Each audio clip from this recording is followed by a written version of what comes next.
अच्छे बुरे की तमीज नहीं करता, तो जो कुछ भी आप दिमाग के अंदर डालेंगे वो उसको गेट करता जाएगा और उसको याद करता जाएगा और रिपीटेडली आपको फिर पुश करता रहेगा, हाँ ये तुमने करना है, हाँ ये तुमने करना है। जिस तरह एक रोबोट को आप लगा देते हैं ना, एक कोई सीडी डाल के या फिर कुछ ऐसे सिस्टम में कि वो आपको याद दिलाता रहे।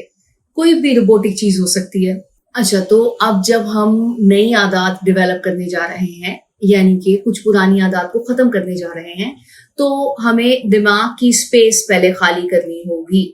स्पेस खाली करने के लिए पुरानी आदत को डिलीट मारना होगा और नई आदत के लिए स्पेस क्रिएट हो जाएगी, यानी कि उससे मुंसलिक जितनी भी चीजें हैं उसको रिपीटेडली जगह नहीं देनी अपने दिमाग में, और रिपीटेडली मतलब सबकॉन्शियस में आहिस्ता आहिस्ता निकालेंगे, यानी कि रिप्लेस करेंगे। रिप्लेस मीन्स कि एक चीज आपने छोड़नी है तो उसकी अच्छाइयां जानना शुरू करेंगे, तो वो आपस में दोबारा भिड़ना शुरू कर देंगी। दोबारा मीन्स कि पहले भी होती थी, पहले भी हमें पता था कि अच्छा बुरा क्या है, लेकिन हमने उसे किसी न किसी शशके की वजह से या थोड़ी सोसाइटी में अपनी इमेज अच्छी करने के लिए, खूबसूरत लगने के लिए, स्टाइलिश लगने के लिए शुरू कर लिया था। लेकिन अब जब हम उसको गहराई से देख रहे हैं और ये जानना चाहते हैं कि इसका हमारी जिंदगी पे क्या इम्पैक्ट आ रहा है, तो हम पुरानी फाइल्स को डिलीट करेंगे तो नई चीजों की जगह बनेगी। तो दिमाग को खाली करना है और ऐसी कोई भी बात, ऐसा कोई भी फोल्डर खुला नहीं छोड़ना जिसमें आपको वो चीज छोड़ने में मुश्किल हो।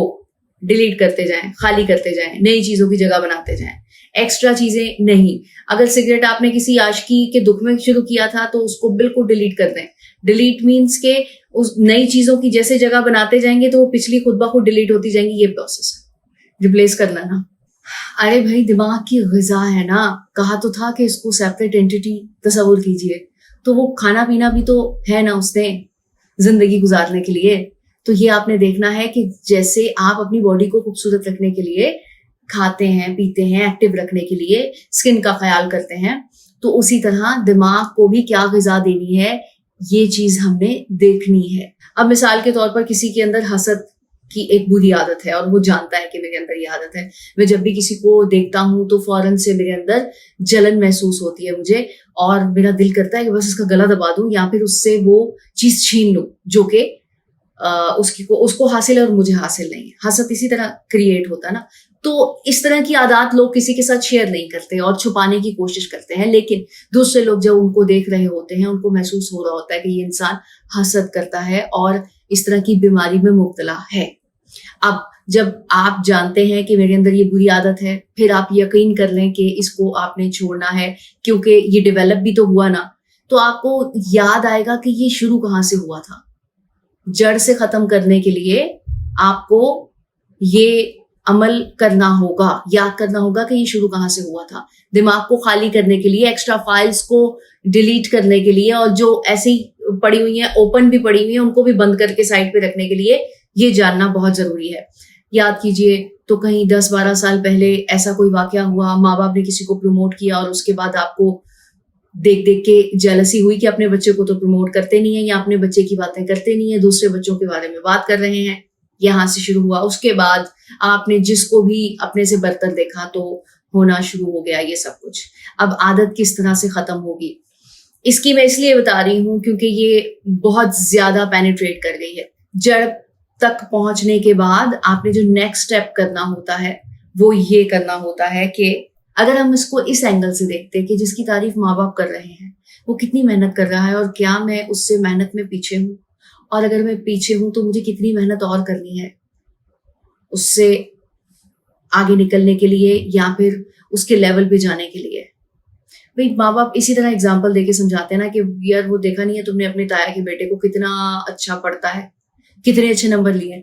तो होता क्या है कि हम ये सोचने के बजाय कि हमें कितनी मेहनत करनी है और हम कितना पीछे हैं और किस तरह से वो मेहनत कर रहा है, क्या पैटर्न अपनाया हुआ है, उससे जलना शुरू कर देते हैं और ये सोचना शुरू कर देते हैं कि उसकी टांग खींचकर उसको पीछे कैसे लेकर जाना है। एक्स्ट्रा फाइल्स जैसे कंप्यूटर को हैक करती हैं, उसी तरह एक्स्ट्रा सोचें हमारे माइंड को हैक करती हैं।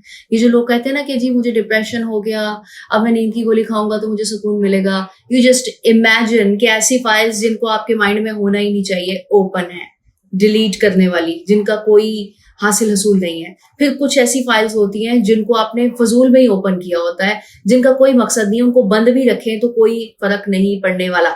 और वो फाइल्स जिन पे आपने वर्किंग करनी है वो तो कोई एक वक्त में 2-3 ही होती है। जैसे ऑफिस का कुछ चल रहा है, घर का कुछ चल रहा है, दोस्तों का कुछ चल रहा है, तो वो फाइल्स आप ओपन रखिए, काम करना कितना आसान हो जाएगा। इसी तरह जो मैंने आपको पहले बताया कि हसद जैसी बीमारी को या बुरी आदत को किस तरह से खत्म करना है, इसी तरह जब आप हसद जैसी बीमारी को खत्म करने का सोचेंगे तो उसकी जड़ तक पहुंचने के बाद आपने क्या करना है, जब आप जान लेंगे कि ये वहां से शुरू हुआ था, तो फिर आपने आइंदा जब भी कोई स्टेप उठाना है और आपको ऐसी फीलिंग आ रही हो, तो उसमें आपने फौरन से अपने माइंड को ये ग़िज़ा, ये इनपुट देना है कि अब जिससे मुझे हसद हो रहा है उसके बराबर या फिर उसके साथ जरा मुकाबला करने में मजा आए, और अपनी एबिलिटी को और अपनी मेहनत को कितना बढ़ाना है जो कि उसकी खूबी तक मैं भी पहुंच सकूं। ये तो हो गया अपने आप को चैलेंज करना। तो जब अपने आप को चैलेंज करेंगे तो आपका ध्यान इससे हट जाएगा कि वो कितना आगे है, आपका ध्यान इस तरफ आ जाएगा कि मैंने किस तरह आगे बढ़ना है।